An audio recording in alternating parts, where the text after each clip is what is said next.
Good morning, everyone. My name is Wawan Gunawan. On behalf of this group, I would like to present a paper on the translator's intervention in the translated newspaper news items. We would like to focus on interpersonal meaning perspective.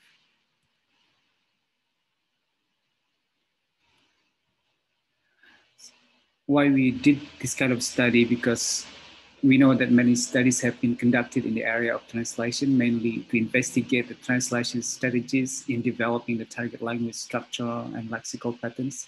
However, these studies, which have focused on the extent to which meanings of the source language are transferred equivalently into a target language, need to be explored more to investigate how the translator intervenes in meanings of the translated text to attain the presumed reader's expectation. Interpersonal functions takes a crucial role in establishing wider-reader relationship from which the translator's intervention to the text could be analyzed.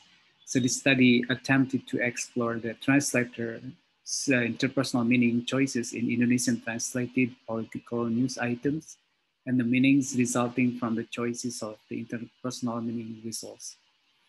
What is interpersonal meaning? So interpersonal meanings are related to the interpersonal resources of language, thus play an important role in the negotiation of scientific knowledge and in the creation of maintenance scholarly communities. It's related to the idea of tenor, which means who is taking part in the situation, the roles played in those taking part in the socio-semiotic activity, institutional role, status role, contact roles, socio-semiotic roles, and the values that the interactants imbued dominant with, neutral or loaded positively and negatively. So we would like to see how the translators intervene in the target language with some language choices categorized into tenor. For example, if you look at the red clauses, the subject looks differently. Also, the subject looks different. The first one is your advertisement. Second one is you, and the third one is it. Moreover, there is the word perhaps. So those are examples of the translators or speakers' intervention in making meaning, especially to establish the relationship between readers. So you may also say that your advertisement might be softened than the words you as a subject to indicate that what the person has done is not what the speaker's expectation. The methods of data collection, the research collected some articles taken from Pikiran Rakyat, Luar Negeri rubric, and traced the sources of translated articles, which were mainly taken from BBC and The Guardian. And those are the kinds of data that we have collected. And then the findings, we look at the intervention of the translators. In this case, intervention occurred in the level of clause, subject, and appraisal as a means of realizing interpersonal meanings in the translated articles.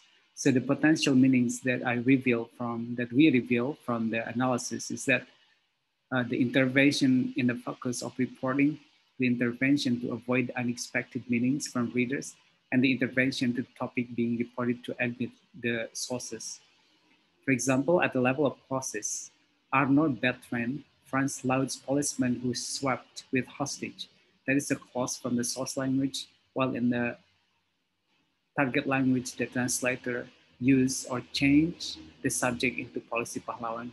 So there is a meaning behind the intervention by changing the subject. Look at another one at the level of clause. There are some meanings or some language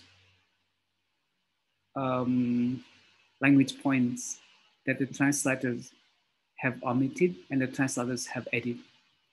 So the clauses tend to be long or short, or longer or shorter. So the source language might be longer than the target language or the other way around. So at the level of clauses, which also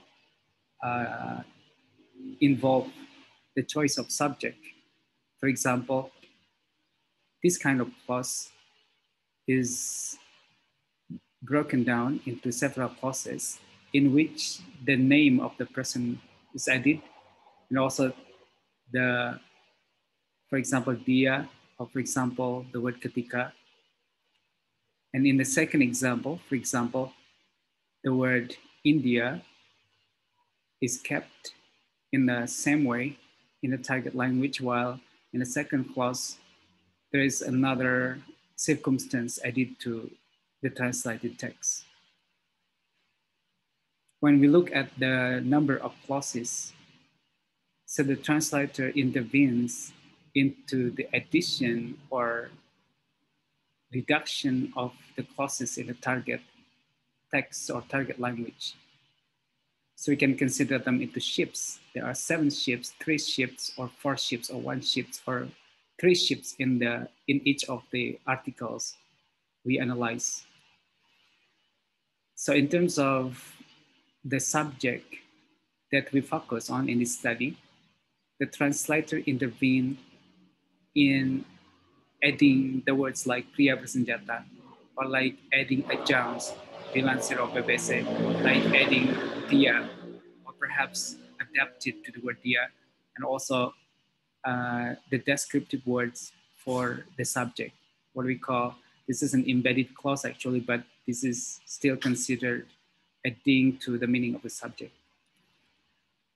This is another example of changing the subject intervention in some sensitive topics. For example, in what Mr. Macron, and this is President Macron Latin, this is dia, and also Salafist movement, and it is translated into radicalisasi. There's also intervention in terms of appraisal words, in appraisal system. For example, Christianity is changed into tak beragama. Another appraisal systems added by the translator here is the word like sangat tinggi. It's about maybe judgment or affect, or this is judgment of the topic being presented in the source language. Also the word rendahnya. So some adjectives are added to put some values in the language. So in conclusion, the findings indicate that the translator intervened in the target language by adding lexes to the subjects, comment adjuncts in some clauses, and evaluative language to soften the intensified meanings in the source language. This study suggests that pedagogies of translation should be given to the media translators to build awareness of meaning choices in intervening the translated text. So the way the translator intervene the meaning is out of our control as a translation lecturers, but they have their own subjectivity, and they have their own interpretation of the meaning transferred into Indonesian language. Thank you very much for your attention.